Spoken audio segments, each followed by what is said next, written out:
Hello and welcome to Vasco Speaks. Today is Friday, October 23rd, and this is episode 282. That's some symmetry for ya. I'm Amy Beth, also known as the Fat Squirrel on Ravelry, and the Vet SQRRL on Instagram. Hopefully this will be the last tank top episode of the year. We are having a worm burst here in central Indiana, which will thankfully be over tomorrow. I got a little taste of wearing the woolens, and then it was snatched away. Snatched away. It's okay. There are gourds in a bowl. They're eaten gourds, but they do have twinkle lights around them because, you know, you're just going to take any amount of joy you can this year. And that involves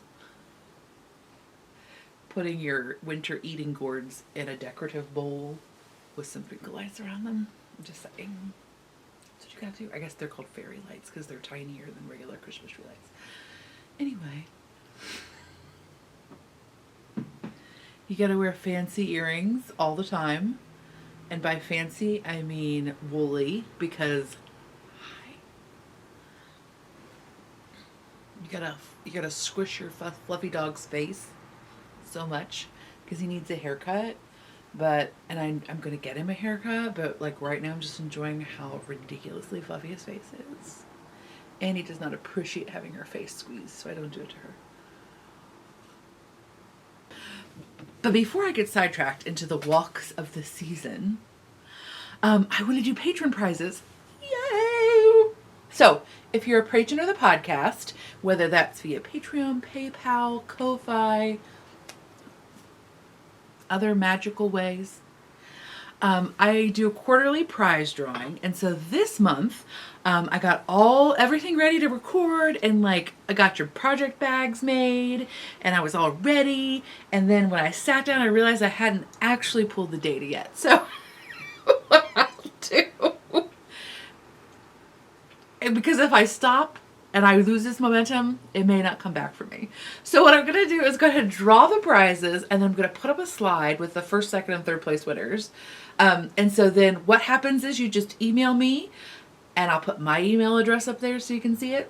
And yeah, you just give me your real life human name and address, a shipping address, and I will send them out to you.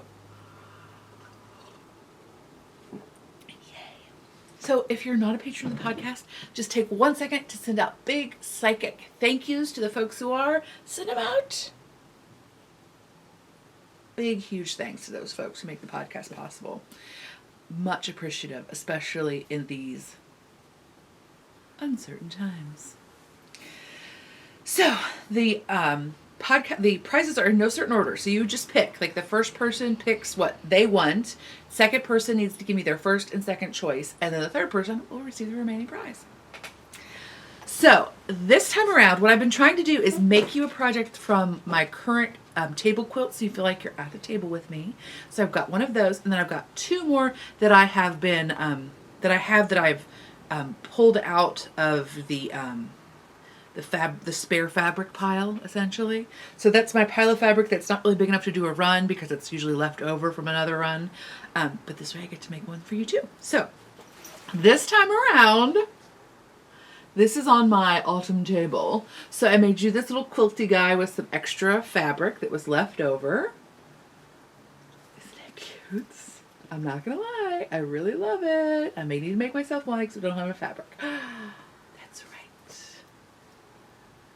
So, so this is one person. Then I also have some faux bois owls, which feels very seasonally appropriate for you. And then as we transition into the more winter season for our Northern Hemisphere folks, I also have this guy, which I love deeply. I definitely have one of these myself because hi, which is a pre-order I did last year. Isn't it lovely? So, I'll put up the slide here.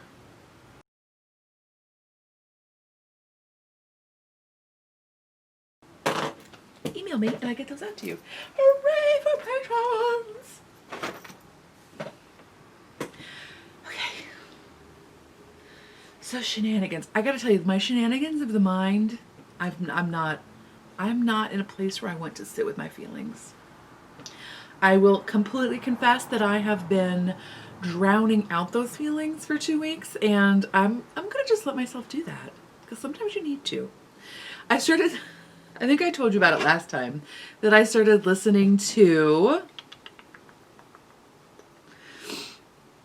The War on Normal People by Andrew Yang.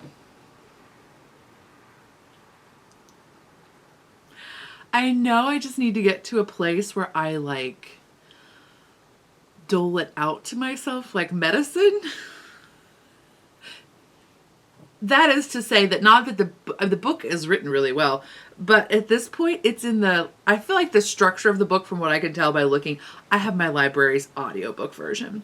So from what I can tell from looking at the chapters is that like 2/3 of it is gloom and doom. Oh my Lord. Everything is a giant fire, and I'm gonna be a Luddite, and like I'm gonna start burning spinning jennies, and it's just gonna be crazy. And then I'm hoping that the last third is more information about universal basic income and how our economy might transition into something that is more sustainable for everyone. But I'm not there yet. So so I either need to decide to just like skip ahead, and just like that kind of goes against my like Virgo rising. Like my truest Virgo self she's got trouble with that. But I may have to just skip ahead because I'm already like, you don't have to convince me. Basically, it's freaking me out even more. That's what I might need to do. Or I might need to find like a counter. Like there was a book I was reading called The Future of Work, and it was very much like at several points in history, people have flipped out and thought that there was going to be no work for them to do in the future, and then things transitioned and they were fine. So maybe I need to like just kind of like balance the two out. I don't know if I can handle that even. I don't know if I can. I might need like a curator. That's what I need. I need a curator, and I need to be able to trust her implicitly, but I need her to just like give me the balanced info, because I'm too emotionally overwhelmed to consume it by myself. I need toddler spoons.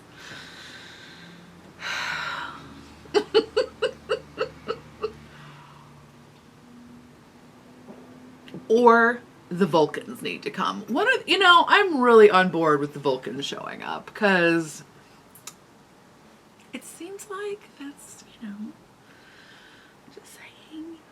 I mean, I don't want a war with the Klingons, but like maybe we could, get behind that and make it like get ahead of it and behind it, because like maybe there's some time travel involved, but like maybe we could get around it and like put a bubble around the Klingon aggression, and then like go in and be all like, hey, and then we could make that cool, so we wouldn't have to have that happen. But maybe we could also get some universal basic income and some unlimited energy and universal healthcare. That would be great if we could let's just skip that part where they talk about in the beginning of Star Trek TNG, when Q comes and tells them all about the terrible wars that we fought before the Vulcans came. Like, let's just bypass that. Let's go. I don't want to have methamphetamine fueled warriors. I just want to go to, thank you. Oh my goodness. So basically, I was reading that at the beginning of the 2-week period, and like really trying to be a responsible human being about my thought consumption, and then I just listened to a bunch of Hamish Macbeth mysteries because I couldn't deal. It is what it is, people. I'm on like Hamish Macbeth number 23 or something. Hamish Macbeth.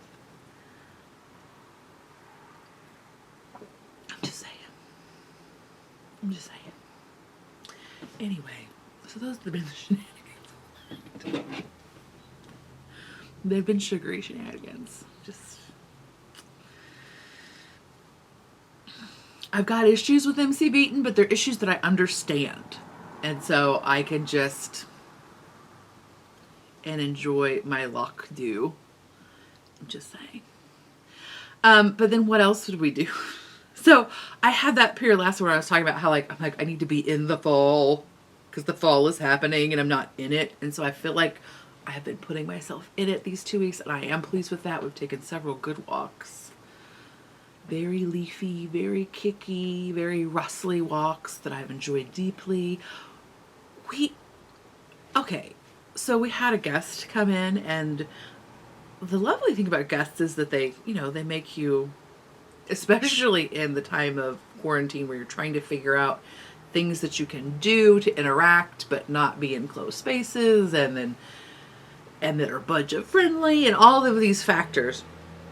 And so they had mentioned that they were going to go to a cemetery on the way home. And I was like, well, we have a giant cemetery in Indianapolis, Crown Point. I can never remember one or the other.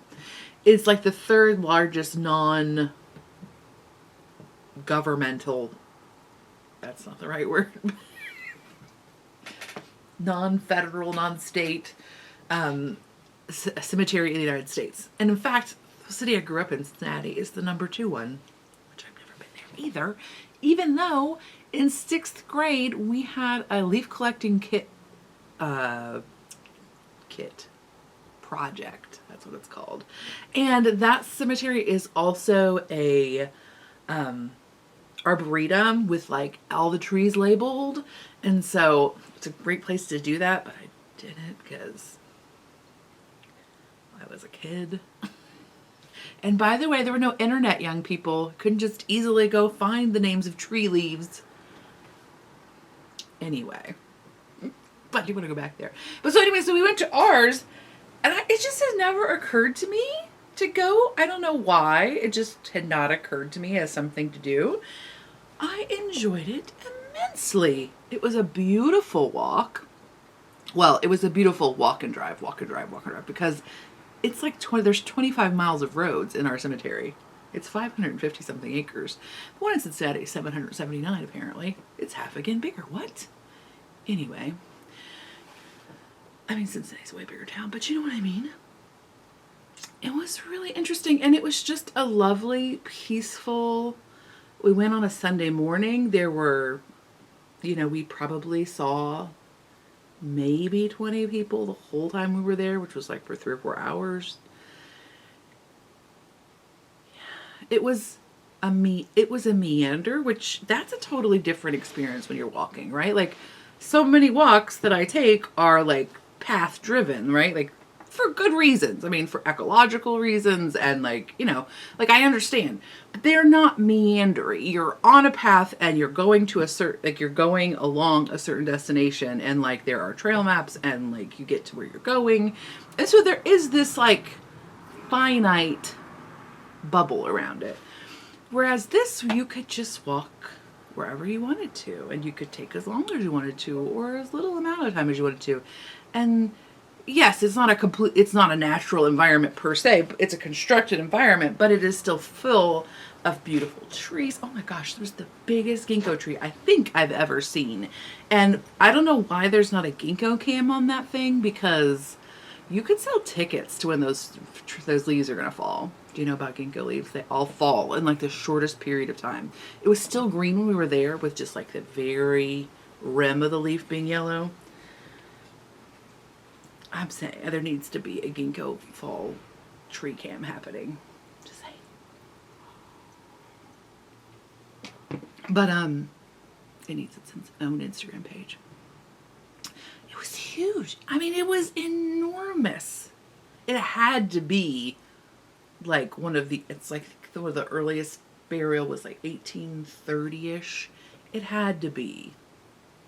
It was enormous. It was so awesome. So, and it was a dude, I think it was a dude tree, because I did not see any ginkgo nuts. Ironic. So the other interesting thing about this cemetery is it's not totally higgledy-piggledy, but there's not, like, it doesn't seem from my limited experience. It doesn't seem like it was developed in like sections, meaning like it wasn't like, I feel like most cemeteries I've been to, like it was relatively close proximity of dates in certain areas. Like it was obviously like they establish it, like there was, this part was developed and then like it expanded over time. And while there are certainly undeveloped areas there that but the areas that are developed seem to have like wildly differing ages in them. Like there's no like old section from what I can tell. There are like military sections of the cemetery, but most of it is just really interesting in that you'll see a grave marker from, 1819 and then one from like 1940. Like it doesn't, like very close proximity to each other. It was very interesting. And it was just, yeah. I think I need more meander in my life. It feels like that might be sort of, it's not exactly, but it feels like that might be more akin to forest bathing. Like that just like developing experience that does not feel linear at all. It was nice. I highly recommend it. Again, it had never occurred to me. And now I gotta go to the one in Cincinnati.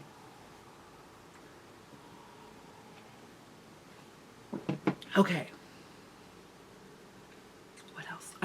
I really just want to, we should just go together and then we could talk about it because it was really cool. Again, just showing up as a person who was not like necessarily on board. Okay, I did take some pictures and I haven't looked at my card yet. So if they turned out, I'll put them here.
And the reason I tried to remember to take pictures, it was hard to, anyway. Do you watch The Gentle Knitter? If you don't, we are very different in our delivery method. She's this beautiful, she's got such a lovely energy. Not that I don't, I'm not dissing myself, but she's just like so that, and I'm all. And yet I feel like we could be besties. Do you know what I mean? We were standing in line for apple cider donuts once. We just met in line and like a bee flew in her shirt and stung her. And she was as calm as could be. Or I probably would have been squawking and flapping around. But anyway, at the end of her most recent podcast, talking about feeling my feelings. Okay, so she's this beautiful, like, I think it's like the last 8 minutes or something is just footage of her walking, or I mean, of like the landscape that she's walking through. Some of them are pictures of her as she's walking, but whatever. It's just this like beautiful musical experience with her. And it allowed me space to feel my feelings, and it was kind of intense, and I did not expect to be crying at the like beautiful, what is that golden like bushy evergreen thing, but like that contrasting with like the rusty leaves behind it. I was just like all up in my Cancer feelings, and it was very emotional for me, but it was so gorgeous.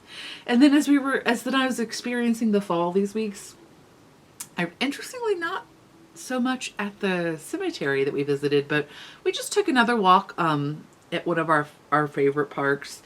And I think because I had watched Gentle Leaders podcast, like this juxtaposition of like living and living vegetation and dying vegetation was really just highlighted in such a beautiful way that it helped me to look for it. And that was such a beautiful and deep experience for me as we were walking and as we were visiting like there's a park in our city that has like old ruins that were brought in from New York that are sculptural and lovely, but there's all these plantings around it, so they're planned plantings, so you have a really good, they're obviously made so that they would try to have something visually interesting at all times of year. So there's a good contrast of like hydrangea blooms that have died off and are dried next to like flowering things, and like really good color combinations of those rusty browns and like those decaying colors with like these very vibrant colors of bloom and just foliage that's transitioning at different times. It's really nice. So I'm very thankful. I don't watch a ton of podcasts because life and things, but if you have a moment, even if you're not like that last moment, if you need to feel some feelings, it's a really good space to do that. I highly appreciate it. I think that's all the shenanigans we should talk about. Okay. Pedestrian shenanigans. Not really. We also had I don't think we actually had a frost, but we had a frost warning where our forecasted temperature was supposed to get into frost range. So I went out and picked my beans that I had left on the vine to use for seed beans next year. Spoiler, it did not frost. So now I have, and I just decided this year that I was leaving the green tomatoes. I know it's so wasteful, but I still haven't eaten all the chutney that I made last year with the green tomatoes. We have made a good dent on the salsa that I made with the green tomatoes, but I just picked whatever looked like it might ripen, and then just kind of left everything else. But then guess what? It didn't frost. So now I have to make that terrible decision again. But the good thing is I'm going to have a contrast between seeds that I brought in before frost, and then these guys I'm just going to let go. Because I looked it up, it said that you should pull them in before frost, which kind of goes against my natural inclination, which would be to like for seed things would just be to let them dry the vine. But it does make sense that if there was frost that could like create cellular damage, which then could, if they weren't dry before the frost. So the next set I'm just going to leave out there and just see how they do, and we'll do a contrast for next summer for my runner beans. Also, I was very excited because I did not get any of my Lazy Wife beans in for seed, but now since it didn't actually frost, they've given me some more beans. So hooray! I love seed for those too. So I was feeling really guilty because I did write down where I planted what seeds, but I can't find it. If I could just save up all the time I spend looking for things and put that to something productive or relaxing, it would really be a boon. Whatever. It is the truth of my brain in that she does not remember things well.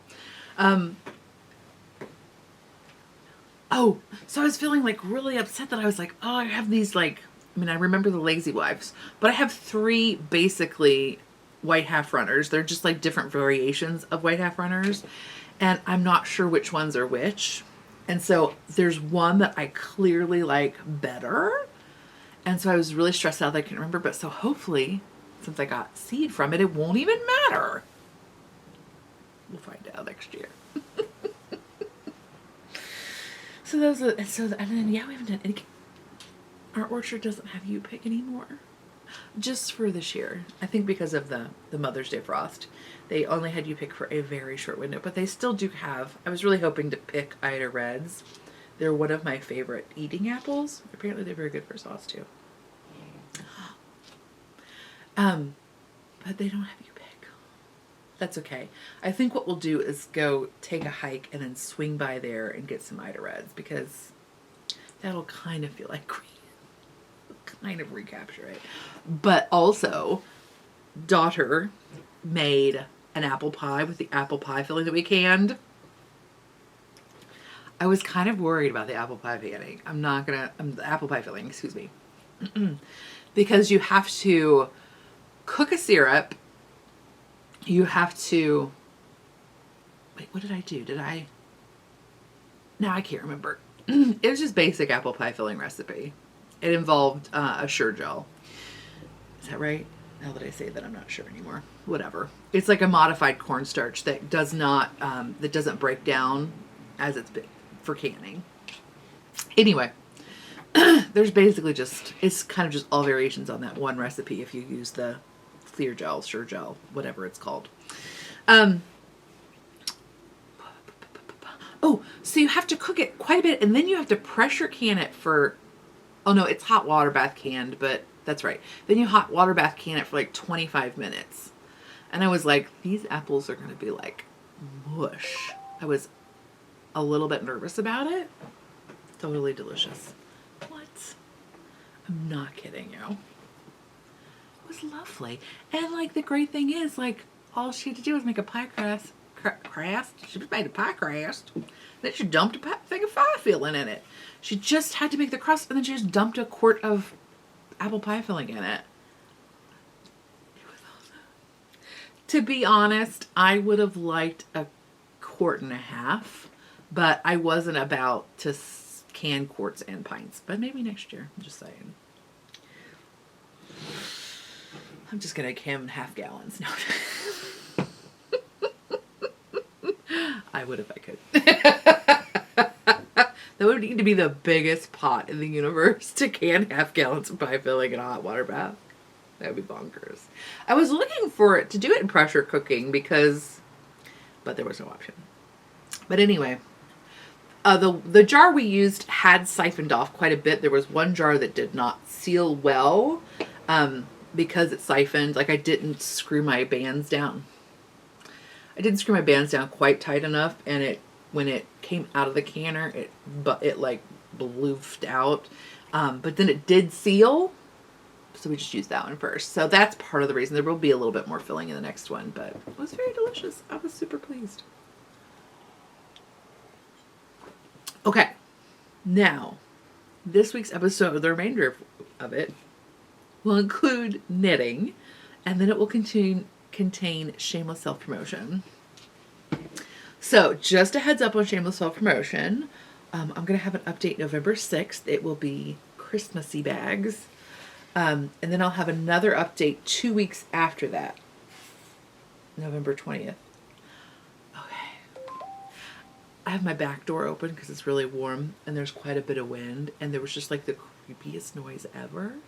It occurs to me that the wind has blown some aluminum foil out of the recycling bin, which is just like an open box. I don't know why we call it a bin, but we do. And is like skittering across the floor, but it sounds real creepy. Luckily it's daylight. So anyway, so November 6th and then November 20th, is coming to get us. And then November 20th, both 9 p.m. Eastern time, New York City time. What was I going to say? I think that's all I was going to say. I think that the update on November 20th. November 20th. Wow, that's a long time from now. But yet, it's also not. We'll also have earrings. So I have these super cute core spun beads that I want to do earrings. Mostly just to justify the obscene amount of core spun beads I bought. So it will not be a regular thing. But yeah, if you need a little something fancy, if you want to feel like fancy but also grounded, I feel like wool is a great way to do that. Oh. Anyway, so yeah, that's what's happening. So I'll put that at the end if you don't want to see bags. That way you can just skip ahead. But let's talk about knitting. Hopefully next week's episode will have needle felting and spinning because I may have made sad Rhinebeck purchases. So last weekend would have been New York Sheep and Wool, which of course we didn't get to have this year. The weekend before that would have been, a few weekends before that would have been the Yellow Springs, which is the wool gathering at Young's Dairy in Yellow Springs, Ohio. So I definitely bought cinnamon graham cracker ice cream from Whole Foods because it's the closest thing I can get to just cinnamon ice cream. We need an ice cream maker. No, we don't. And then, so that was my Young's Dairy. And then cinnamon ice cream is my favorite. Have you ever had it? It's perfect. Perfect. And then I definitely had to buy the Going Gnome kit of the Old Salt gnome. And I had to buy some Into the World fiber. It was like legitimately required. That's all I'm saying. I hope so. I'll have that foil is so creepy. I'm so glad it's not that time. So anyway, finished objects. I finished another Frog and Toad, y'all. So if you're new to the podcast, this is Frog and Toad. They're a pattern from Frog and Cast. It's available on the Frog and Cast website. So this time I made Frog's clothes a little different. Ow! Okay, so this was my original frog. So this is like such a good point about like the difference in weights of yarn. So the pattern is written for DK, but I just do what I want. So him, my original one, I used a skein of Rauma, like fingering weight, and a skein of Brooklyn Tweed fingering weight. And this guy, I used a skein of Knit Picks and a skein of Brooklyn Tweed. And like, look at the difference in their sizes. Like, it's pretty significant. Maybe you can see better too from the back of their head. That Rauma really beefed him up. So, I probably should think about doing that. So my original frog, when I made his sweater, the sweater's a little snug because he's got a little bit of a tummy. Actually, it's not his tummy, it's his broad chest. But it just occurs to me that maybe I should switch out their sweaters. Even though part of me is like, but you didn't make that sweater for that one. Let it go, yo. Let it go. Okay, I gotta dress a frog and a toad here. Or no, just two frogs. Oh gosh, it's so confusing. So my original sweater, I used just Jamison and Smith because the pattern is written for you to use fingering weight for the clothing and DK weight for the bodies. So this so far is really working much better. So when I made his sweater, I made it with the fingering weight, but it was significantly, it was a little bit snug, which I didn't dislike too much because I like the shape of his body quite a lot, and I liked that the open cardigan really showed off his brawny jumping muscles. Brawny. But yeah, this does work better. Okay. That's what we'll do. So this is more how the sweater's supposed to fit. So here he is in his little britches. But here's the different sweater that I made. I made this sweater with Peace Fleece DK in the shaplova mushroom. I just like to say shaplova a lot. Please don't tell me I'm saying it wrong, but yes, you should if I am, but I hope that's how you say it. And it's quite, I made it actually to fit, which was a little big, but it was a little bit boxy. He was wearing a boxy sweater. But yeah, I just did a top-down raglan. No pattern, just cast on some stitches. Do some increases. Put some stuff on hold for sleeves. Ta-da! So yeah, okay, so that makes much more sense. We'll switch their sweaters out. Bam. Bam. Okay, so here's my original frog, and then here's my new frog. But in the original sweater. Whatever, it's very confusing. But yeah, aren't they cute? And then here is Toad. So here's my original Toad. Now, I made this Toad with the same yarn, which was a skein of Green Mountain Spinnery fingering weight and a skein of Bartlett Yarns fingering weight. And these are much more, I think, sized, like it's more worsted-y. Because this is like, it's not really fingering weight, it's sport that the Bartlett makes. Gosh, I'm so sorry. So I made my guy overalls. Because it was just, it's October and it's hard to make him a bathing suit. I love the bathing costume. And then so this guy, I made him some pants. Look, he's so fly. This is Wisconsin Woolen Spun by Barrett. Did I say Barrett when I meant Bartlett? I probably did. I don't know. Everything's running together. And then this is a skein of Knit Picks palette in, they have new Tweety colors. And I gotta say, it's really cute. I like it. I kind of go back and forth whether I like the marled yarns or not. But maybe I like the marled fingering weight. Do you know what I mean? Because then it's like less platchy. That's like spotty and patchy put together. Sure, that's what it is. But I did really like the way the fabric looked. He definitely needs like a toggle. I need to just go break off a tiny twig and make him a toggle button. In his dressing jacket, his smoking jacket.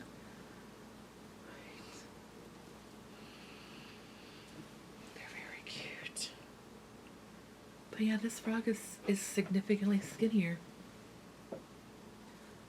Still very cute. Just skinnier.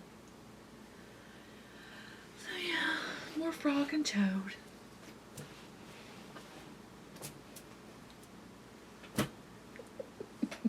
Lots of pebbles in their butts. Stuffed with wool. Okay, so then let's also talk about some other things we've already talked about. I finished a pair of socks. What? I did. It was really close to finishing. I don't know what my problem was.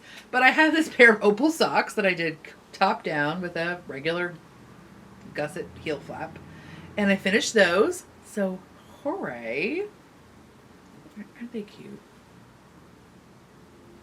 I really love that yarn. I mean, I love the color of it. I love this weird, I call it the ostrich skin section. But it's opal,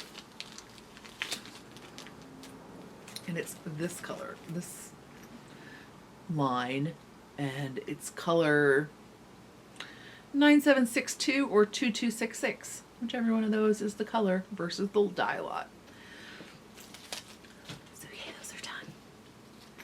And then I also am working on my Woolens and Nosh socks. I have one that I need to put a heel in. There, it's fat because my heel and toe yarn is in there. And then I've got another one going. Right. So cute. So this is her 90% superwash tar heat, 10% nylon. I love that sock base. It's such a good sock base. She also has a frog and toad colorway. This is called Deep Fall. And the sock is the Twizzler socks. You can find the pattern in the show notes. If you just do a pull down on YouTube, you can find it there. But maybe I could also tell you. Oh, Lord.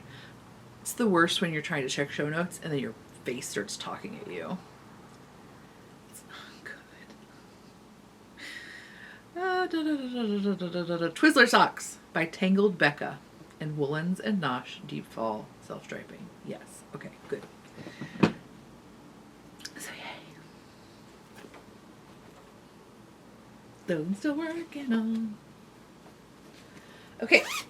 And then, I mean, it's so exciting when you have a new pair of socks to put on. I had another pair that I had finished this summer, and they were still in the project bag because it was 1,000,000 degrees, and so I didn't put them away. And I was looking for something else, and I found them, and then I was such a treat. I got to put them aside to put on, but it got cold. Now it's hot again. Whatever, cold soon. Okay, so then I also have my Brioche shawl, which I talked to you about last time. It's by Carissa Browning. And I have Suburban Stitchers, Merino DK, and Predictability. And hand-spun Inglenook fibers in the mica colorway. Can you really see how really this yarn is? I don't like that. Do you see how it's like all scrummy in gold, but also the exact match for the Suburban Stitcher yarn?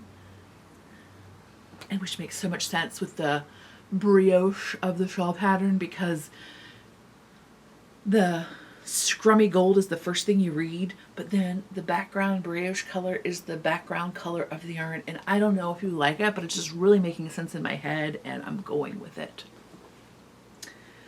I'm in the middle of a row. Like, really? I couldn't just finish one row so that I could have it to show you. We'll just do a row together.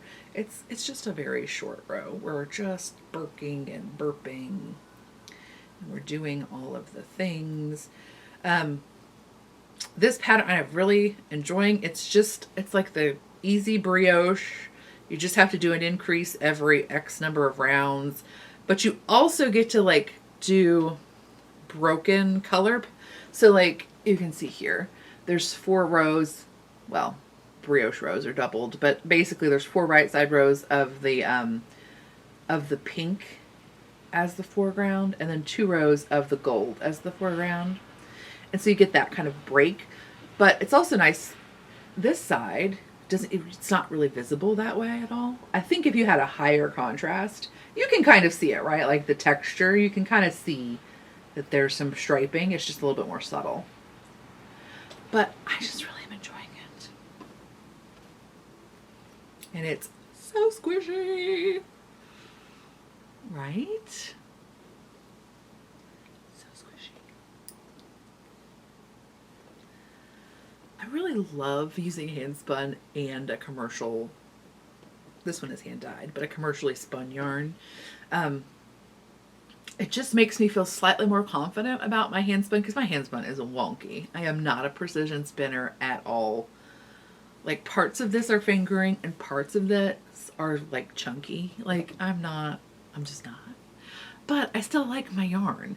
And so somehow it makes me feel like the project will be slightly more consistent if I pair it with a commercially spun yarn. I don't know why. It just does in my head, and that's all that matters. All that matters. Yay! So I'm enjoying that quite a bit. And then the last thing I have to show you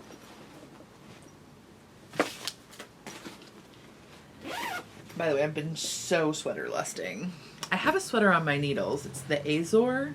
I'm not sure who that's by, but I have it on the needles. It's a Colorwork yoke, and so I've gotten past the Colorwork, and now it's just a fingering weight body for my large body. And I'm all like, I think I need to be deeper into winter to get in. Did you see that the Harrisville has the daylight version of Nightshades?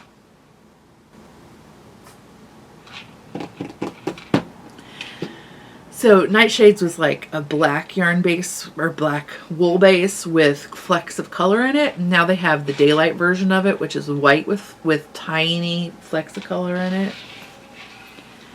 It's really nice. I really like the, and it's the same fiber as the Nightshades. And I really love that yarn quite a bit. I just introduced it. I may have already got white yarn for a sweater that I crazily purchased last year, so I cannot purchase another set of white yarn for a sweater unless I knit that one, but I kind of want to.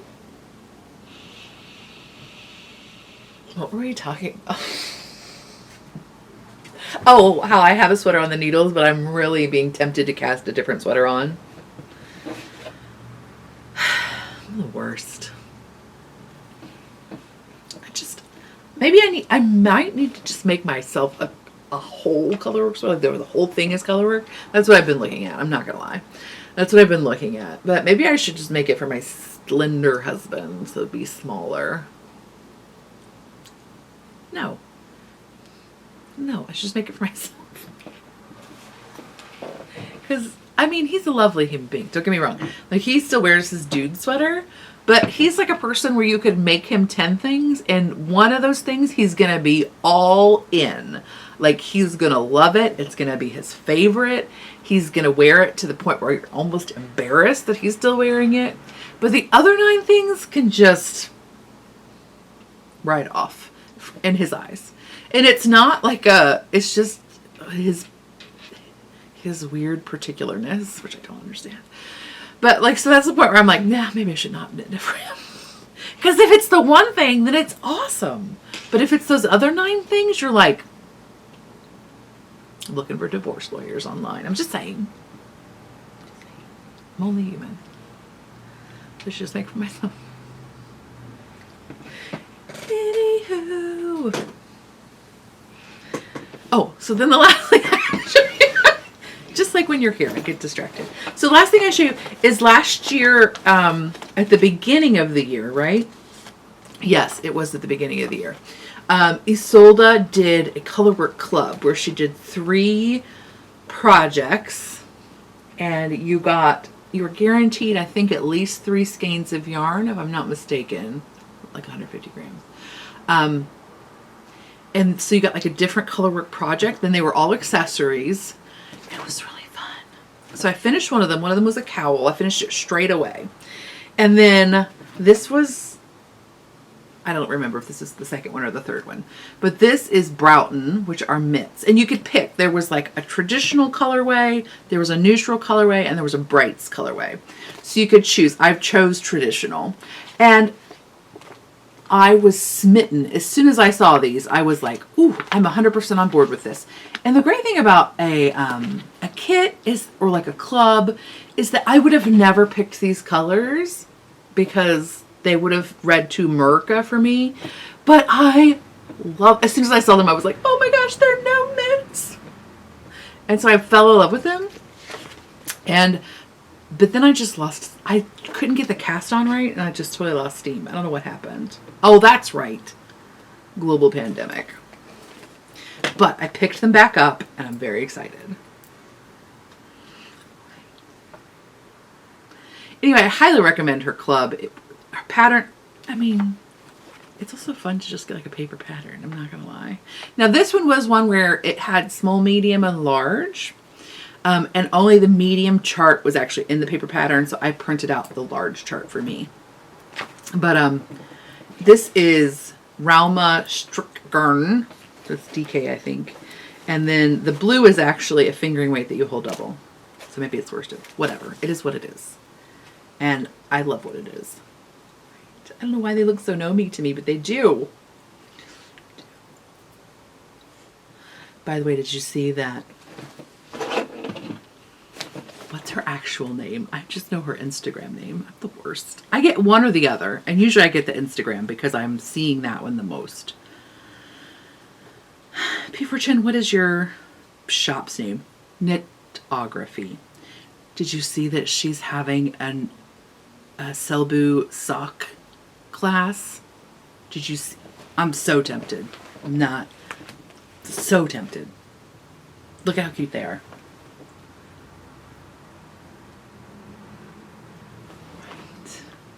And I enjoyed doing my Colorwork Christmassy socks last year that didn't fit, so I didn't finish. So maybe I should try again this year, but with these guys. Anyway. Distract. So that's what made me like, as soon as she posted her first sock, I had the like, I have those mitts that I started, and I just had like, I had just one row past this little blue bip. And I had put them down. So I was like, oh, I have those to finish. Just basically start, because all I had was like 7 rows or something.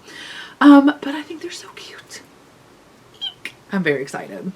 So I started the decreases for the top, and then I'm doing the flip top ones. So I'll go back and they are lined. It's like a whole thing. I'm really excited about it. They're very cute. Did you see how cute they are? Let me show you how cute they are. So I don't know that Isolde will have another Colorwork club because shipping is so crazy right now. But if she does, I highly recommend it. Highly. Okay, that's all. What? It's true. So that's all my knitting and spinning. The rest of it will be shameless self-promotion. So if you don't want to see what I'm selling, I will talk to you next time. But if you do, here we go. Okay, so I'm going to show you what I have sewn up sample-wise, but then there will also be some other things. Okay, this is all tentative. Okay, it's all tentative. Full disclosure, my shoulder's being super wonky. So I am trying to get the Christmassy stuff out to you for the November 2nd, and then the November 6th, I'm so sorry, the November 6th update, and then the November 20th update will be just winter. That is my plan. So what I'm showing you now is what I have planned for Christmassy things, so that you can get those and have them in your hot little hands. But the more winter ones I'm going to push back just for the health of my body and also my mind. Thank you. So here we go. Okay, sock size first. Super cute retro ornaments. Do you love them? I'm loving the minty and the pink for Christmas. Loving it. And then, how cute is that? My paper crane does such cute illustrations. There's a figgy pudding. Oh, there's a fruit cake. So enjoyable. Okay, so then in the large wedge size, I have, okay, I might have a vintage ornament problem. More vintage ornaments. And then some like, time to get the tree ride. Aren't so sweet. Love it. And then sweater size, I have these beautiful snow globes with like the fun Christmassy houses in them. Right. And then in the Aran sweater size,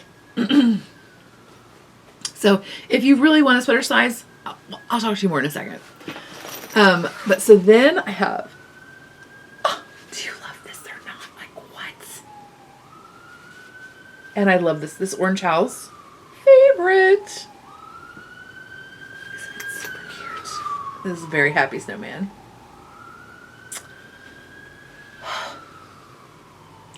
So these guys are like a denim. So their guys are cotton linen or like a lightweight cotton twill. And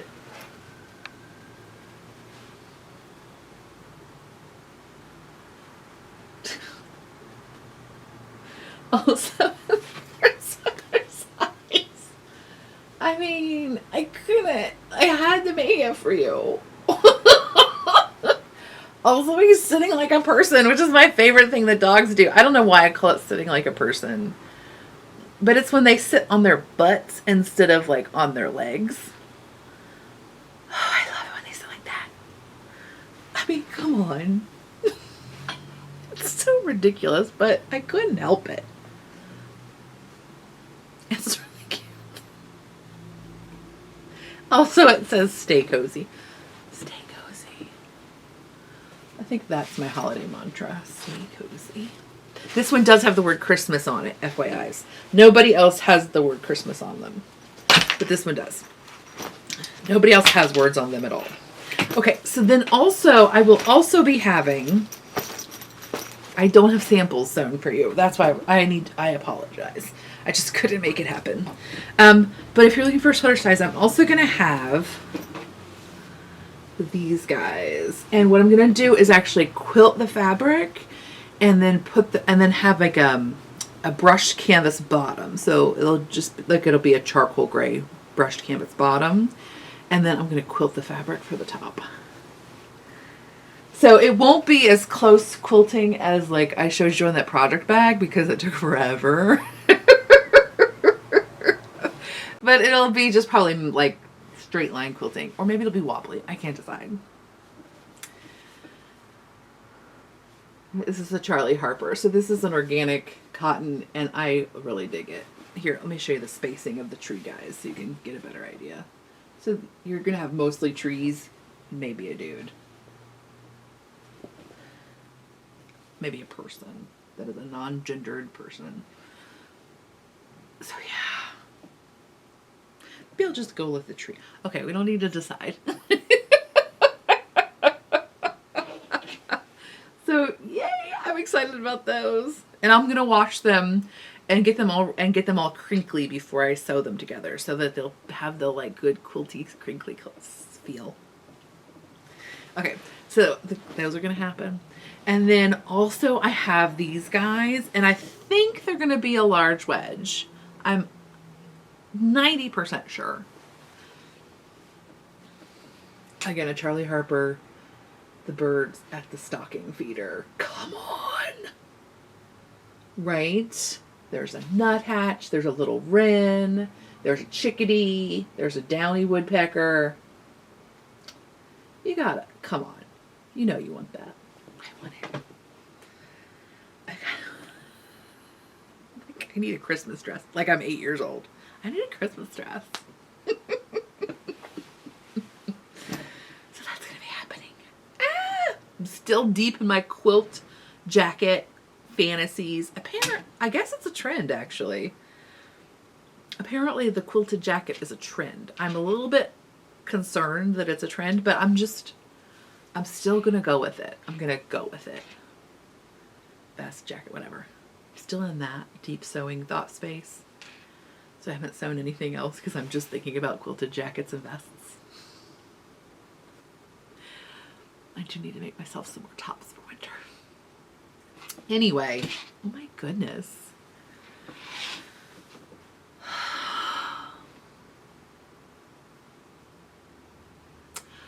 I hope that you can find pockets of time to be deeply in the season, whatever the season is where you are. I know that some of you live in places that it's too peoply to go outside. I'm sorry. Unless it's what you prefer, then yay. But I just hope that you can like maybe get like a cinnamon candle, maybe get some fairy lights on your grocery gourds. Like I just got those at the grocery. I didn't get them. They're just, I've got a butternut. I actually got some of them at the farmer's market, but you know what I mean. I got butternut. I got some acorns. I got some delicatas. I've got some, I don't know, I can't remember what they're called, but there's this beautiful big red squash. And then the one that's I think it's called a Korean pumpkin, but it's like, I'm the worst. But anyway, just whatever you can get. And I'm really a fan of getting the squashes that you can just put in a bowl and then like you're also going to eat them.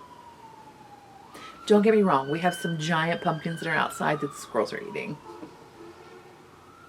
My husband's like, why don't you put them on the front porch? The squirrels don't eat them. And I'm like, we never go in the front porch way. We only go out the back porch way. Especially now that Tova starts school for 2 days a week. It's like, so I only go out there like to the front a couple days a week because that's the people-y side of the house. Just let the squirrels enjoy them. I think it's because he knows that he's going to be the one that picks them up. Just figure out how to get them in the compost pile, but whatever. I've done it every other year. Which, I mean, I have let them freeze and rot on my front porch and then scraped them into the flower bed with a pinch knife. I'm high maintenance, y'all. super high maintenance. Okay. Get back to it. I hope that you are unexpectedly feeling your feelings, but in a way that surprises you and that it is cathartic and not like, ah. Thank you, gentle knitter. Thank you for giving me that time. I hope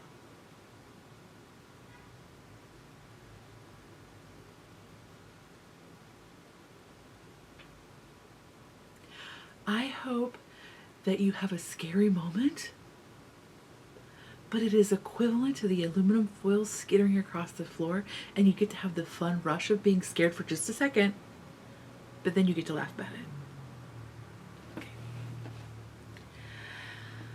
I will talk to you next time. I hope.